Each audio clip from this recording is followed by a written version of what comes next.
Hey, we'd like to record tonight just in case there are, and we know actually there's a few folks who signed up but weren't able to attend. So we wanted to be able to have this available to them as well. So thank you for that. So welcome. We're glad you're here tonight. This conversation tonight is really about having conversations with your kids and how to have difficult conversations with your kids. Laurel and I started working on this a couple of months ago and first started looking at after the Uvalde shooting and how can we help parents with being able to have conversations about that with their kiddos, and then really expanded that to looking at lots of different difficult kinds of conversation with kids. Laura, would you mind going to the next slide for me, please? Yep. Oh, yep. Thanks. And because it all kind of ties together. Thank you. Lots of different kinds of conversations that are hard to have with kids, such as, there was a death in the family or there's a divorce in the family or things like that happening, as well as now when we look at the hurricane that just happened, and for kids seeing those kind of images on the news, it's hard for us as adults. I'm sure it's hard for kids as well to witness all of that. So we decided we put all of that together because it's really all the same kinds of skills and concepts to keep in mind, whatever the conversation is that you're talking about. So I wanted to kind of put that together and have this available for parents. So thank you guys all for joining us tonight. We're really happy that you're here. I will introduce Paula Wine. She's going to be working with me on my part of this presentation. And she's our program director with Baby Bungalow here at Champions for Children. I'm the associate director here at Champions. And then Laurel is going to be representing the Crisis Center of Tampa Bay, who has lots of great services for kids and adults, and worked really hard to put this beautiful PowerPoint and presentation all together. So hope you enjoy tonight and hopefully it's useful to you. All righty. All right, everyone. So yeah, as Nikki mentioned, I'm with the Crisis Center of Tampa Bay. I'm their training coordinator. I help facilitate trainings and events such as this one. But my background is actually more behavior analytic. I used to work with kids on the autism spectrum and their families. So this presentation, while it was a fun thing to work on and it is truly important, it did remind me a lot of the working with kids and how even though, we kids are so common in our lives and our world, sometimes just attending a little training like this can help us feel all the more confident in our own skills, and can help us to teach others in our lives the skills that we found effective. So the part that we want to talk about first before getting into how we have conversations with our kids is really how we can take care of ourselves, because that piece is crucial. Your physical and mental wellness is imperative before you even start thinking about a conversation with your child. Stress can affect the people around you. They can affect your family members, your friends, and your children. And so being able to take the stress that life gives us and take it and work with it, that can be really impactful to those around us. So as a proactive measure, it's important to build your resiliency skills. So not just right before a hurricane's coming, but really throughout all aspects of your life. And we'll talk a little bit more about building those resiliency skills a little later on. Then actively practice some self-care and some stress management. Those two skills, once you start really working on them and practicing them day after day, they start to become real habits that will work for you when you're faced with stress. And then make a plan. Make a plan for when life gives you stress, what can we do about it? So sometimes when we're hit with that stress, we don't always remember some of the skills or techniques we used. Our minds are so concentrated on whatever is coming our way that having just a little guide to help us, just notes on your phone, or even something, a picture that you saved maybe, can help you for when those events come that you can refer back to. So when those stressors occur, use that plan. Use the stuff that you have that worked on, your self-care, your stress management techniques, and assess whether you are ready to have the discussion with your child. And once you've answered yes to that question, then we can, work on the skills that piece will take. So for building your resilience, some things that you can do now that can help would be to work on positive reinterpretation. So that's taking any situation that's not necessarily the best and finding the silver lining, seeing the light at the end of the tunnel, your glass half full of water. So taking situations and making them more positive, finding that good piece in them. And then you have practicing mindfulness. So, um, mindfulness and self-care strategies are really effective at helping us cope with stress, and it has to be an active thing that we're doing, because if we're sitting down to relax, take a deep breath, give a few minutes to ourselves, and then our mind starts wandering, and we start thinking about work and the emails we haven't sent, then that no longer counts really as self-care, because that sort of thing brings back our anxiety, it brings our stress levels back up. So being really decisive about how you take care of yourself and practice mindfulness strategies will be helpful, as well as practicing gratitude and acceptance. So, some self care strategies, for example, might be boundary setting. So, this can be in our personal lives and it can also be in our professional lives. Being able to set boundaries and limits, even with family members. Um, Being able to say no is in and of itself a self care strategy. Then being with loved ones, and loved ones who don't drive you crazy after too long, hopefully. But being with loved ones who can support us and refill our cup, really. And then engaging in high quality relaxation tasks. So those hobbies, those activities that really get you in the zone, really get you in the flow of things, where it's really recharging you. And then even making the decision to start looking for therapy or looking for a counselor, that can be a form of self-care, because you're doing something for yourself, really. So those are two pieces for how we can kind of strengthen ourselves ahead of time, and really foster the resilience piece, so that we can be the person our child needs when stress happens, when trauma happens. So it's very important. All right. So for the next piece, once you've taken care of yourself, it's also important to model how to respond to tragic or distressing events for your children. We know that children learn so much through imitation of us, through our modeling of different skills, and this is the same thing. Um, when they see us respond, because we're the trustworthy adult in their lives, when they see how we respond, they're going to be more likely to imitate whatever they see. So if they see us practicing those deep breathing techniques, if they see us saying, okay, I need a minute, if they see us expressing our emotions, then that's something that might go into their repertoire of ways to help cope with stress. So modeling is very crucial, when getting started with these conversations. All right, so some tips and suggestions, for how to really start having the difficult conversations. For any general difficult conversation, be it that family distress, um, be it a disaster like a hurricane, make time to talk.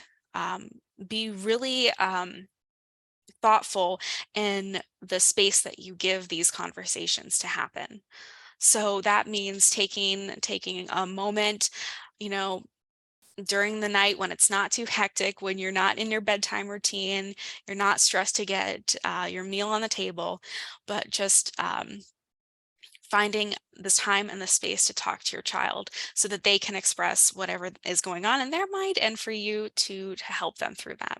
Mhm. Then you want to try to keep your explanations developmentally appropriate, meaning you want to take into account where your child's at developmentally, to really respond effectively. So if a child is younger, and we'll go through this in more depth later, but if your child is younger, you're going to want to simplify things. And if your child is older, you can have more of an in-depth discussion.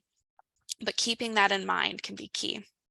And keep an eye on your child's emotional state. We'll go over some signs and symptoms towards the end, but keeping an eye on your child's emotional state before you have a discussion with them and after can help you gauge how they've taken in what you've been talking about to them.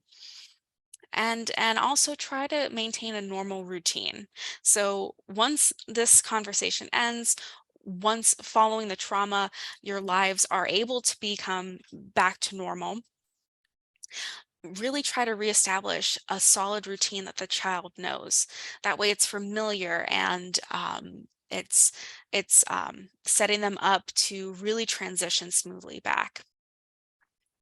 In terms of conversations that are more about violence, about maybe school shootings or police shootings and protests and violence, you want to reassure the child that they are safe.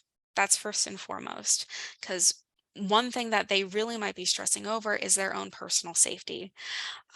They may not know if the threat is next door or if it's a world away from them. So it's really important to reassure the child that they are safe. Also, review any safety procedures if that's appropriate with your child. Tell them, listen, we know that the hurricane's coming. We have a plan.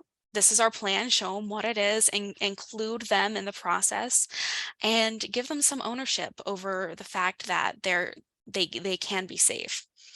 And then also limit watching media about significant distressing events, because seeing those events over and over again, possibly seeing people's commentary on events, or even seeing some events be really sensationalized can affect the child. So be aware of, even when you're not anticipating the child seeing something. If you've got Facebook open and you're scrolling through videos and something pops up and your kid's in the room, it's likely that they could be hearing what's going on. So just be really aware of what they are seeing from the media. So I mentioned previously, it's important to talk to children at their developmental level. So we've broken that down further into these little subsects and we'll go over tips and suggestions as it pertains to those ages. So we've got preschool, early elementary, upper elementary and middle school, and upper middle and high school. All right, over to Nikki and Paula. Thanks, Laurel. Thank you.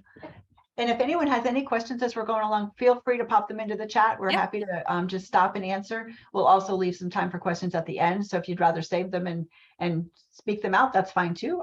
But just wanted to let you know that we're happy to have the interactions and not just listen to us talk the whole night. So happy to hear from you as well. So Absolutely. Thank you. For toddlers and preschoolers, it's really important, again, that we focus on the child's developmental level, right? And remember that they're not going to understand big long words, and you'll understand, the language that your child understands. So you want to provide very brief and simple information. These are little guys, 2 and 3 and 4-year-old kind of kiddos. So very brief information that just tells them, there's a big storm coming. We're going to have to get ready for it, but it's all going to be okay. We're going to get ready now, and see if they have any questions. You don't want to go into a big long explanation of things. I said earlier that, for me, and I think for other adults as well, sometimes if we're uncomfortable with having a conversation, sometimes we kind of go on and on and on and on and say the same thing over and over again.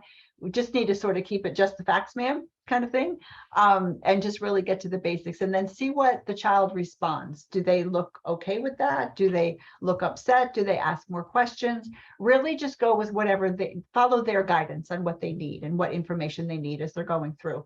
Focus on their feelings, and and if they are looking scared or angry or upset, kind of focus on that and talk about what to do with those big emotions. And remember, big emotions aren't bad. Sometimes people act them out in bad ways, but the emotions are not bad, and kids are going to act them out sometimes because they haven't figured out how to manage them all. So help the child with, if they're feeling the wind is blowing outside and you can feel the house shaking and they're scared, help them with what to do with that. Or if they're angry about something, help them with what to do with that. For many kids, that involves physical activity, like they need to sort of run and jump and, shake it off almost. Other kids, that might be hugs and cuddles and they need more attention from you. Really respond to kind of what your child is looking for. I always look at it as parents are kind of sharing their own social emotional development with their child until their child develops it. It's kind of co-regulating, and children will very much follow their parents' lead. If the parent is upset, the child is probably going to be upset too. So Laurel's point about parent taking care of themselves first is really important, that that child then can see the parent being calm and understanding and accepting of whatever's going on, so that they can accept it as well. It's also important to know that if you are scared and upset, it's okay that shows. You don't want to overwhelm your child with your emotions, but it's okay if you don't want to be a robot parent who has no feelings. You definitely want to be able to be human and share those feelings, but also share that you're managing them. it is scary. Let's take some deep breaths together, or let's jump around together, or let's build a fort together, or, parent with the child there.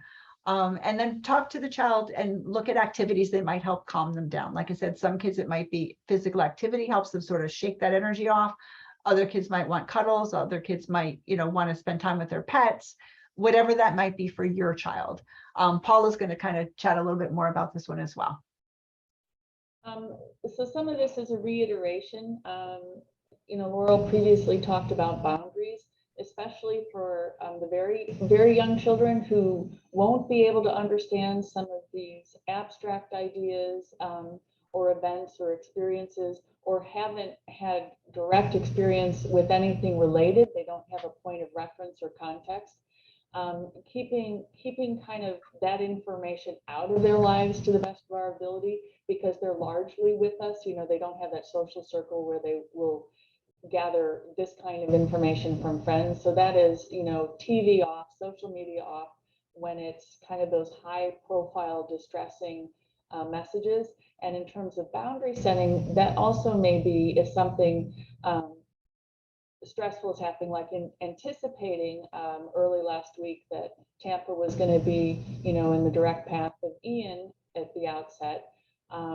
Maybe you don't have those anxious conversations in their presence, and maybe your family and friends who come by in preparation, you want to say, let's talk about that privately, out of earshot, because we don't want to provide children information that then they can't manage.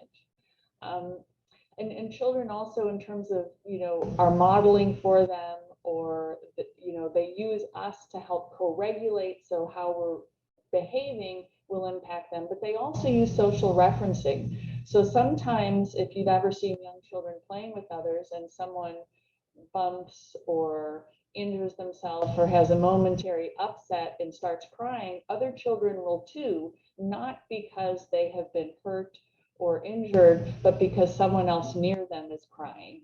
So they model that, again, that social referencing. Use simple, familiar responses, but respond only to what children are asking you. Again, don't provide greater detail than they seem to need. We used an example earlier of, if, let's say, we have a pet has gone missing or a pet has died. We don't want to use language such as, oh, well, we lost Buddy last week. Well, if we lost them, we need to find them. In the event of a death, we want to use that word. Or someone has passed, like, you mean they passed me in a car? We want to be very clear about, using words that they can understand, because kids are very, very literal.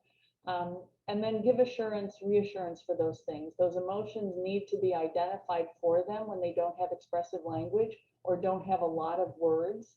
And they will correct us when they have the ability to do so. But by acknowledging those feelings, we give them new language to use in the future, and we're seeing them. They are identified, they're valuable, their feelings are valuable. Even though we can't always change them, we can acknowledge them, which is a form of that validation. And then, we provide them opportunities for play, because children process what they're experiencing, what they're seeing, what they're hearing through play. It's about meaning making. And watching their play can also give you a sense of the kinds of things that they might be working through, that they might have concerns about. And those are okay things. It's when these things are very distressing over time and don't seem to resolve, is when you might pay greater attention, or perhaps be more active in trying to support or resolve that. But seeing these kinds of stressors and these themes come up in play is quite normal. But you might see for yourself, when kids can't describe that, things that you might otherwise not be told, or kids aren't able to tell. So those are just some additional good ideas. Great, thank you, Paula. Again, if you have any questions, feel free to put them in the chat. All righty, next slide, please. There we go. Early elementary. So these are kiddos that are a little bigger, obviously. They have more language. By this time, you've been helping them learn words for their feelings. It's really important kids know how to name feelings. It helps them communicate kind of how they're doing, and helps you understand as a parent what you can do to help respond to that then. So at this point, you can describe a little bit more information, of course, than you would to a toddler or preschooler. Maybe you talk more about, it's a hurricane, and that means it's a big storm that has a lot of wind and rain. So maybe you explain a little bit more about what's happening, if that's appropriate. And you're going to know your child, and you're going to know where their limits are. And some people, children included, want kind of more information and more details. I know for me, that helps me. Like if I can really predict what's going to happen, that makes me feel better about it. It's the same for kids, and it's important to really respond to what your child needs with that. Use examples of things that they know. Like I said, a hurricane. If a child's never been through a hurricane before, they're not going to know. So you can talk about, how sometimes in the summer, in the afternoon, it gets really windy and rainy. Well, it's just like that, but it goes for even longer. Like help that child understand what that's going to be like. Again, if that's something for that child that they're looking for. Be ready for questions. Kids are going to ask questions, or some kids were going to ask questions if they have them. And really open that door and ask your child, do you have any questions? How are you feeling? How are you feeling about what we talked about? Do you have any questions about that? And even if the child doesn't answer your question right then, they might think of something later, and then they know it's okay to ask that question. You asked me before if I had any questions, now I do, so they'll know that it's okay. Help them problem solve. And again, at their age level, teenagers, when you get to, older kids, they can help you with things. They can help you, prepare the hurricane bag if that's what you're doing, or pack up the car or whatever. The littler ones, if they can have a job to do, that often helps the child feel like, I have some control and I'm helping and it's going to be okay. So that can help. Again, your child, and if that's going to be the best for them. But help them problem solve and look at, what do they need right then to be able to process their emotions? What is it that they're looking for? Do they need to go run around and play? Do they want a hug? What is it that they need to be able to do that? And then really help them know that a safe adult is in charge. So, if they are by this age, they're going to school, they might have active shooter drills going on. I know for some kids that's really scary. I know for parents it's upsetting as well. But help them understand that it's just like a fire drill. And honestly, we do fire drills right in all the schools. How many schools have really had a fire? Not very many, right? Where kids really had to evacuate because there was an actual fire. Even though we hear about those school shootings and it seems like there's one every other day, really millions of kids went to school every day and came home and are fine. And school shootings are horrible when they happen, of course, but don't happen often, really, when you think about how many schools there are and how many kids there are. So help your child understand that the active shooter drill is just like the fire drill, and it's just to get ready in case there's an emergency and you've never had a fire at school, but you still do the fire drill so that you can be safe if there ever was one.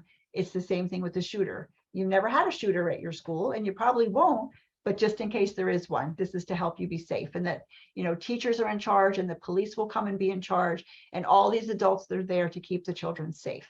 And that's really important for the kids to understand, is that there are people working to keep them safe, and that's their whole job. Teachers and, if there's an emergency, police, they're there to keep the kids safe. It's also important that the parent can help themselves with all of that, because I know when the Uvalde shooting happened, a lot of parents were not wanting to send their kids to school, and understand that. But really, again, to look at the whole big picture of these shootings are very rare. When they do happen, it really is very rare, even though it kind of seems more often. But when you think about how many schools there are, it really is very rare. So if the parent can be okay, and okay as you can be anyway. I understand there's always, you send your kid out the door, it's always hard, right? You always are going to worry some about what's happening with them. But if you can kind of keep that balanced, your child is going to be able to follow along with that as well. So that's important. It's also important at this early elementary age, especially, but really all for kids, little ones too, or older, both, to kind of have some routine and normalcy as much as you can. Try to still have dinner at the same time, even if there's a hurricane. Try to still have a bedtime, and still try to have that bedtime routine if you can. And I know that sometimes you can't. Maybe there's no power, so you can't have the light on to read the bedtime story. But as much as you can, keep a routine. And then even when there is the hurricane and you're going through those days afterwards, try to set a routine for those days so that that child knows kind of what's predictable there. Okay, any questions? All good. All righty, Miss Laurel, back to you. Oh, wait a minute, I'm sorry, Paula, did you have, I missed it. Paula, I'm sorry. Paula, did you have anything you could add to that? Yeah, I'll add a couple of things. One, as these elementary school age kids are out and about. They are interacting with peers. They're at school. They're in contact with other adults. Sometimes we have to kind of be more proactive in gathering information about what is going on, what have they heard, what are their concerns, especially in the event that there's some big news item that might be really challenging or scary or threatening. We might have to ask, I know you mentioned this, you saw this on TV, or I heard you talking about having a conversation with Jennifer at school. Tell me what you've heard. What are your questions? And again, it's that opportunity to open a door. Whether they'll take it in the moment, you don't know, but you want to ensure that you're there for them, and that you're asking about what are they perceiving, what are they understanding, what are they hearing, so you can, as informed as you might be about what kind of information they have. And Nikki was talking about this notion of practicing, preparation for kids, and even for things that we understand will be frightening to them. Preparation for them is so much more important in knowing and learning from you what might happen than going into it without information. Especially younger children, they can be magical thinkers. They associate things that happen with thoughts that they've had, feelings that they've had. They aren't always logical. So again, practicing a fire drill at your own home. How are you getting out from your bedroom? How are you getting out if you're in the bathroom? And physically doing that, or having a ladder, if you're on a second story and can't get down to it. Practicing those things will make that event go more smoothly, even though it may be a little distressing to children in the moment. If you ever have to do it, they'll be better able. And same thing about a hurricane. Let's practice going to our safe room inside if we think the wind has gotten too strong, something like that. And here's what we'll bring with us. And young children can bring something of comfort, a book, a stuffed animal, and know where that is to grab it in the event that they need to go. And again, we talk about assuring their safety. As adults, we can overthink these notions of safety. Look at all these things that we understand can happen, do happen.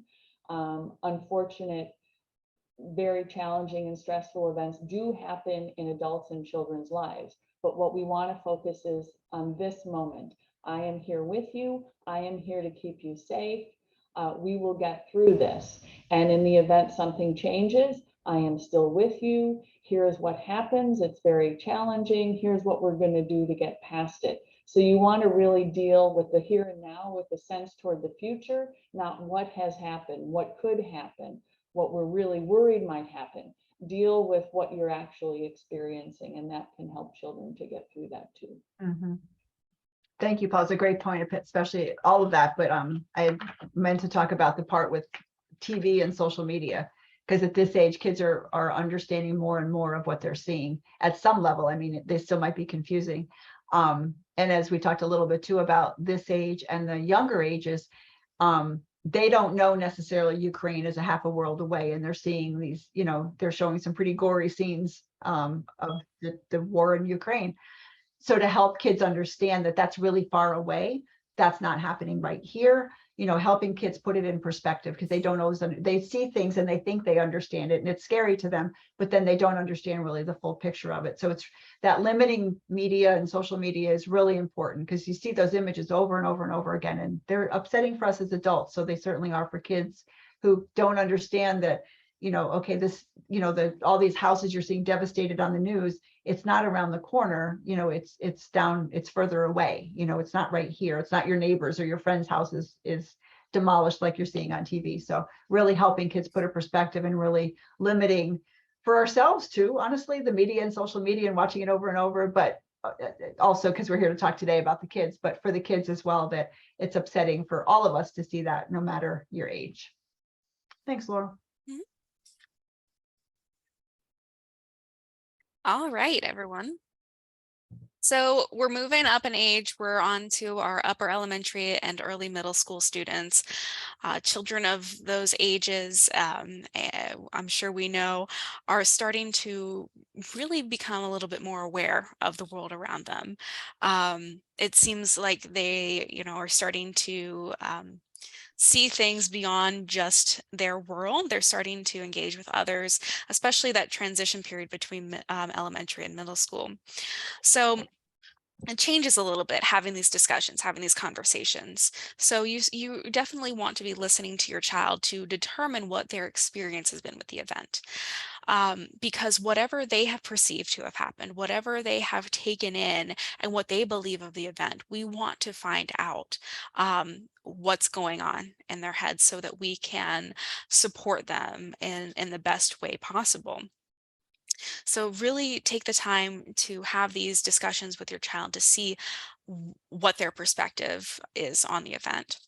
And then acknowledge and validate your child's emotions. Of course, we're doing this across their ages. This is a constant, but we definitely want to remember how important it is to acknowledge whatever emotion your child is feeling. As I believe Nikki mentioned earlier, the emotions are not bad. Maybe the actions that are fueled by those behaviors might be a little concerning, but the emotions themselves are not bad. So really helping your child to work through those and use different skills and strategies when they feel those big emotions is key. And be able to provide context and perspective for them about the situation. Right, that goes back to knowing where this event took place. As Nikki said, is it here, is it 100 miles away? So give them the context and be more descriptive about maybe what's gone on so that they can feel more secure in and their own safety. So being able to talk about the event as a whole, and then at the end and say, listen, it's happened, but it's over, and now we can move on. Guide your child to problem solve and provide assistance as needed. We've talked about problem solving in the past, but it's to the point where hopefully if you're working with your child to solve a variety of problems in their lives as they're younger, you can start kind of take in a more hands-off approach. So rather than walking your child through identifying the problem and possible solutions, you're just going to be there as a guide. Give them a little bit of structure, remind them of things that can help solve their problem, but don't necessarily do the problem solving for them, because that'll be critical when they're older and more independent to take on these stressors and handle them. And of course, encourage critical thinking. So that could be a piece of the problem solving with your child. So getting them to think critically about their own emotions and how that whatever distressing event, whatever trauma has occurred, how that has had an impact on their emotional state and how that might affect their behavior. And that's really just getting them to be thinking consciously about what's going on outside and how that's affecting the inside of them. So Paula or Nikki, anything you'd like to add? I think you did great, Paula. Okay. All right. All right. So the delightful older middle school and high school students, they might not seem like too much of kids anymore, but they still are our children. And so it's important, though, to take that into consideration that you might be at the lower end of that upper middle school, and it still feels like, it's your little baby boy or girl. And then you might also have an 18-year-old in the house. So be aware that this spans many ages. So you want to check to see what information your child already knows and be prepared to correct misinformation. Children these days, teens, they see everything through social media if they have access to it. I mean, it's pretty much anything goes on those sites: Facebook, Instagram, Twitter, TikTok. And while some of the content can be informative, it's news sites, some of it can be helpful. There can be 50 self-care tips in 5 minutes on TikTok, which might be a great video to watch. But there's also the flip side, where you might see misinterpretation of events, people talking about their own opinions about events and not really the truth. So when working with, or when When talking with your middle school or high school student, really consider that they might have come into contact with misinformation. So you might want to prepare ahead of time to be able to correct anything that they've been misinformed of. Mhm. And encourage an open dialogue. Of course, you know, we are this whole webinar is about talking to our kids. But once they're at this age, instead of it being more of I'm the parent and this is what's happened, this is what we're going to do, you are safe. We're going to start letting them kind of have that conversation. So it's a lot of back and forth, and obviously being there to provide that support if they still need it. But you know, really keeping it open between all parties, and still acknowledging and validating your child's emotion, still being that positive support in their life, and offer to problem solve with your child to find strategies to tolerate the distressing or traumatic event. So as you know, we're up to this age. Hopefully we can be fully hands off at this part. But if a child is under a lot of stress, if they are feeling very, very sad or very upset about something, it might be hard for them in that moment to problem solve. So you should offer the assistance if they need it and if they want it.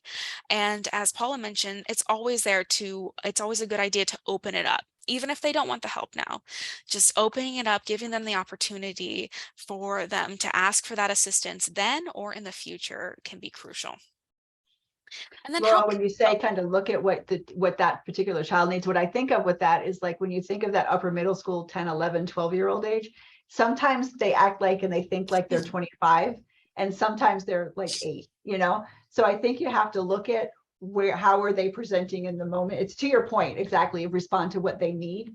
But I think that age, especially that upper middle school age, like 1 minute they're little kids and the next minute they think they're grown, you Yep, know? So I think to really respond, I'm just reiterating your point that you really absolutely. respond to kind of where they are Mhm. with it. And probably more likely during something like a hurricane, you know, or a disaster to revert a little bit to that 8-year-old version, not so much the 25-year-old version.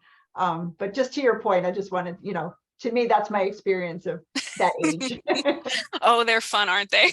Mhm, they are. They're great. I love this. Is my favorite age, high school and Mhm. like, yeah, teens and tweens.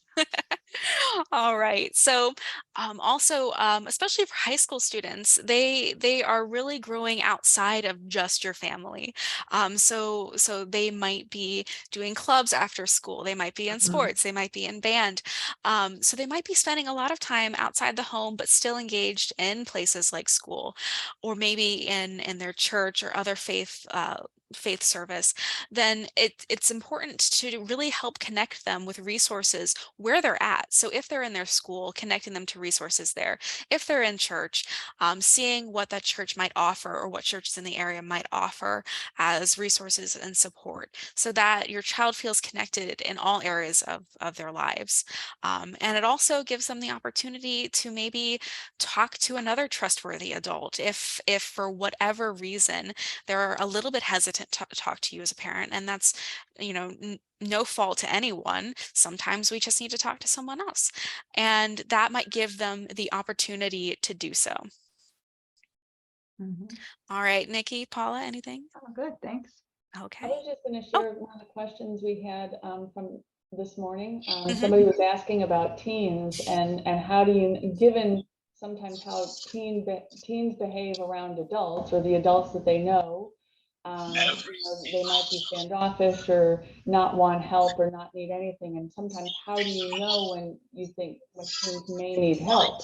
And I think a gauge for that is in terms of you knowing this individual, when you observe marked changes, when something really seems different and outside of how this older child typically behaves, then you might consider that something's going on. But sometimes it's very hard to tell, especially if they're, really needing to be kind of be separate from their families and be really invested in their friends and doing other things. But notice those changes, which might be an indication. All right. Thank you both. All right, back to y'all. All righty, thank you. So the family distress category, we kind of broke it into categories of kinds of things you might have to talk to your kids about. And again, these are brave conversations because it does take courage from the parent, and they're not easy to do a lot of times. So that's why we came up with that title for this, because they're tough and it does take courage for the parent. So the family distress are things like someone has passed away or died. We know what passed away means, even though the children may not. Or there's a divorce maybe, or the parents are separating, something like that. That's a really hard conversation to have with a child. So it's important to tell the truth, but keep it appropriate. The kids don't need say if it's a separation or a divorce, the kids don't need any of the gory details at all. Not even, they don't need all of them. They don't need any of them. It's really just around, however they want to explain it. Mommy and daddy are wanting to live separately right now, so daddy's going to move. You don't even have to get into issues with that. It's really important that but neither parent speaks negatively of the other parent, even though it might be totally true, everything that you're saying, and totally accurate. The child does not need to be put in the middle of that, and the child is developing his or her identity based on their parents. So if they feel like one of the parents is the bad parent, they're going to kind of feel almost like half of them is the bad kid, because they identify with that parent. So it's really important that there not be any negative talk about the other parent at all, even if it's true. And to reassure the child that things are going to be okay. Explain what the next steps might be, that mommy and the kids are going to stay here, daddy's going to go live here, here's when you're going to get to see him. And again, depending on the age, and using language that child can understand. Validate those emotions, help the child understand and talk about and process their emotions that they're having. And remember that kids always blame themselves. And if you think about how a child looks as an adult, when they're babies, parents make light come and go. I mean, they control the world, they control everything. So it's hard for a child to think that a parent did something wrong, or that something that's happening, say a divorce, is a parent's fault. So the child is oftentimes going to blame themselves for that. It must be because I was bad, so now daddy had yelled at me and now he's leaving. Like, children are going to put those kinds of things together and blame themselves. So it's really important that if there's something like that going on, that you help that child understand that you didn't do anything wrong. This is mommy and daddy. This has nothing to do with you at all, as far as you didn't cause any of this. Making sure they understand that, and give them time to express themselves. Similar kinds of things, if it's a grief kind of, a grandparent has died, or a parent, or a close person to them has died, the same kind of thing. Like Paula said before, they don't understand what it means to pass away. We need to just be open with what happened with this person. Let them know if your faith belief is that they went to heaven, that's fine to share something like that, or whatever your faith belief is, if you have that. But to try to help that child understand what really happened. And again, the main thing throughout this is for the parent to be in a space themselves where they can talk about this as calmly as they can. And again, it's fine to show some emotion. It's just important that it not be so overwhelming that it overwhelms the child. That's a really important piece of it.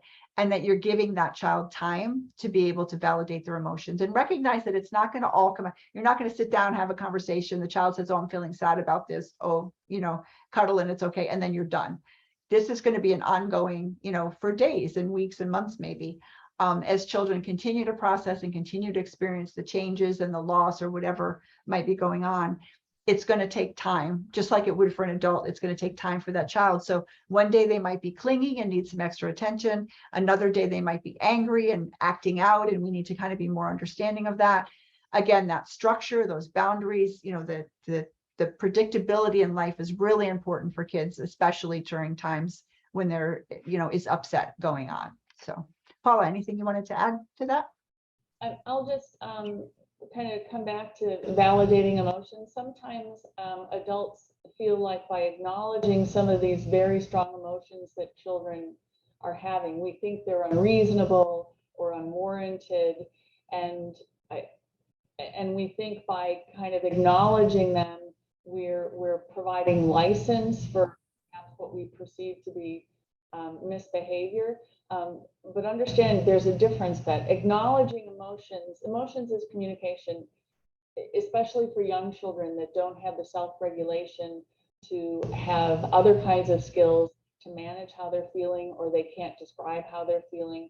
So acknowledging that someone is very angry or very upset or very frustrated is different than kind of bending to whatever it is that they can't have or want to control or want to do. So saying, you know, I know you're really angry that we weren't able to go outside today, but we can't, you know, because it's raining so hard or the wind is too strong. Like, and you're thinking, you know, look outside, don't be ridiculous. But and we know you're unhappy and frustrated, and that's okay. That's not acknowledging that isn't kind of spoiling or allowing misbehavior. It's not the behavior, it's a feeling. Feelings are strong, feelings are important. So allowing that to help and being as present and as patient as we can be. And we're not perfect, but we want to do our best. Right. Thank you. Next one, please. Thank you. So school shootings and violence, another really tough issue and tough conversation for parents to have with kids. It's really important that you help. And again, parent has to get themselves into this space first to be able to have these conversations. And I understand how hard it is to send your kid to school after there was just a school shooting the day before. Like, I know that that's hard. But in general, you know, 99.999% of the time, schools are safe places for kids to be. So it's important for the parent to be able to do that, and then help their child understand that, you know, this happened at a school that was far away. You know, your school is safe. That's never happened at your school, you know, helping that child understand there are people there that are going to help keep them safe, and that it's important, you know, that they understand that there are lots of people there to help keep them safe. It's hard for all of us, right, to understand how somebody could shoot kids in a school.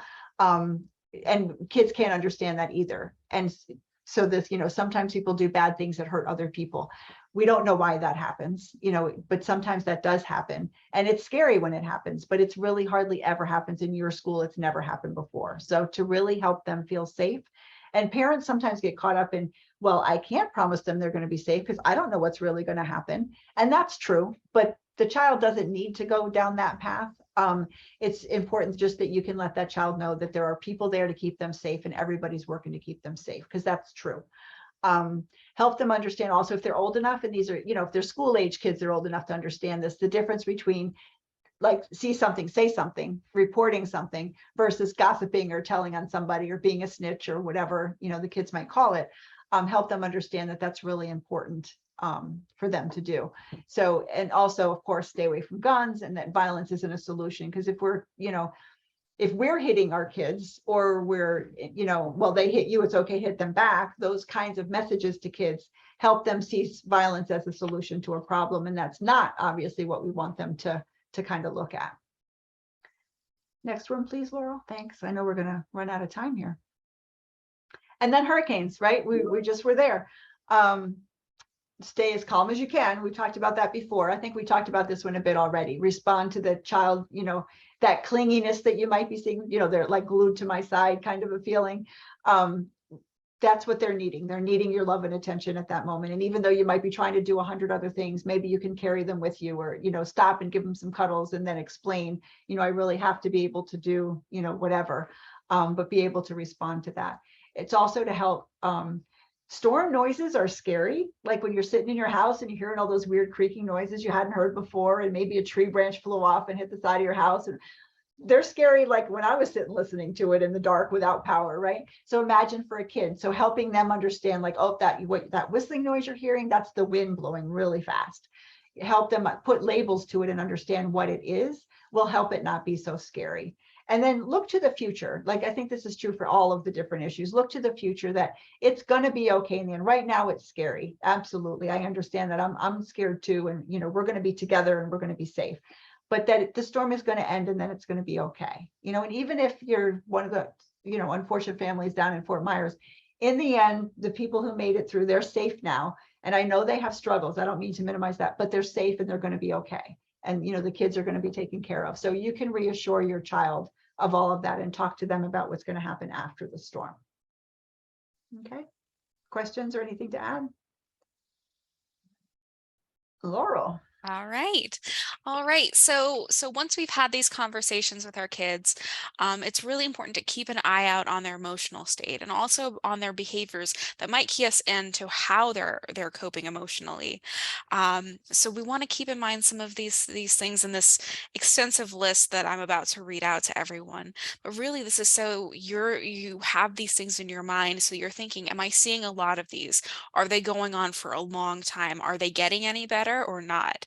um, because and once we talk about the list, these might be things that are completely acceptable and completely normal right after a traumatic event, but it's once they persist, once they start taking away from what the child used to like to do, or you see them being incredibly sad or avoidant or withdrawn. Keeping those things in mind, if they're happening for an extended period of time or the severity is getting worse, that might be when you need to seek out help from a medical professional, mental health professionals, whatever it may be.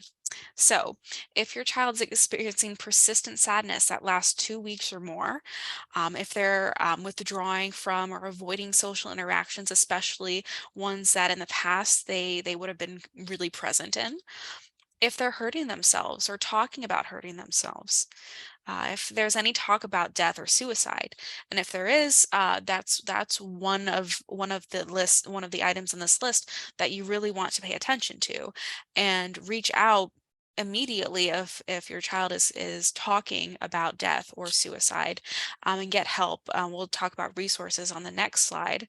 Um, but then if your child's experiencing outbursts or extreme irritability, right? This might be something that's normal. If something tragic happens and is upsetting for your child, an outburst might be fine and normal.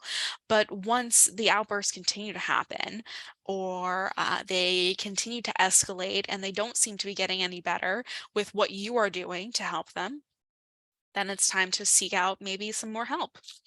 If your child is having some out of control behavior that can be harmful, if there's any drastic changes in their mood, behavior, or personality, this is based on what their baseline level is, what they typically are on a given day.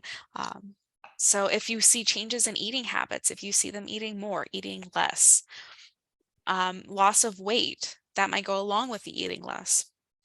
If they're having difficulty sleeping, maybe they can't get to sleep. Maybe they're constantly waking up at night.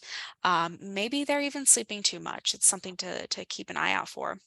Then frequent headaches or stomach aches, right? Again, a headache could just be a headache, but it could be something more significant if it's combined with some of these other items or if it intensifies or lasts long. If your child's having trouble concentrating at school, at home, especially on tasks or activities that they once really were engaged with, if you see that change, that could be concerning. If you see changes in academic performance, especially when you have a kid that maybe used to do really well in school or might try really hard, you might see a little bit of that decrease following distress or trauma or violence, even especially in the case of school shootings. You might see a change in academic performance, which is understandable. Um, then you've got avoiding or missing school goes right along with that, or even becoming very upset when separated from the parent. So having that separation anxiety, but to a level that is not what might be considered typical for your child. So these are all just things to keep in mind when you notice these things, when you notice these changes in behavior. Just keep them in the back of your mind so that you're kind of monitoring your child's progress, recovering from the stress. Um, yeah, Nikki, Paula, anything to add? I agree with what you said, Laurel, that it's these things that are unusual and stick around for a long time. For a little while, any of these are normal. But if they stick around for a while, for your child and they continue and they're consistent, it's not kind of then you really do want to kind of reach Yeah. out maybe for some other help. And honestly, for the parents as well, same kinds of signs for Hmm. the parents as well. Absolutely. If the parent is struggling, it's important to reach out for help. Absolutely. And you know, to, if even you're saying, yeah, I don't know necessarily, I haven't really been watching, but I am concerned, even seeking out just a conversation with someone who is really an expert in child behavior and mental health, children's mental health. Just even starting those conversations, so maybe you can gain perspective on if this is something that you should escalate and maybe get your child some more help. Mhm. If you're concerned, you can make those concerns, especially if you're talking to your child's pediatrician or doctor in general. Bring up your concerns, of course. Mhm. All right. The only thing Oh, I'll add is that for the younger children, many of these things also apply, whether it's eating or sleeping or separation difficulties. But you could expect in a traumatic or very challenging event for kids to regress developmentally, younger kids. And the experience or the example I used before was one like if they've already been successful at toileting, maybe that falls off for a bit. And again, that's fine, but it can be distressing to parents when maybe children who are good at language are not talking baby talk, or need a diaper again briefly, but that should get better as children manage their emotions. all right. Thank you, Paula. All right. So if you are concerned, or if you're looking for more resources regarding where to get help, where to turn to, really speak with your child's primary care physician if you are concerned about some of those signs or symptoms that we talked about. But if you are in need of any general support in terms of coping with a crisis, you can always call 211. That's the crisis center's number. We answer the phones. We also answer the 988 number. So that's next on our list of resources here. So the 988 number was recently introduced a few months ago. It replaced the National Suicide Prevention Hotline number, which used to be really long, and to be honest, if you asked me, I'd have to Google it. So they made a nice, nifty 3-digit number that's super easy to remember. So if you have concerns about suicide, call the 988 number. I'm going to plug it because it's important that people know this number, especially.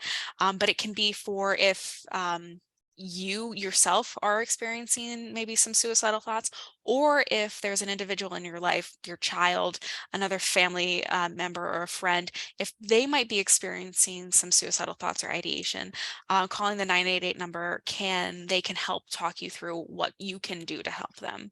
So they have a plethora of really great resources. And then finally, we've got our wonderful Champions for Children folks who provide great ongoing support for families. Their website is chock full of amazing resources and information. I was spending time on it a few days ago, and I was just like, man, I should have been on here. I just had a baby a few months ago. I'm like, I should have been You on here should have reading been. up on there.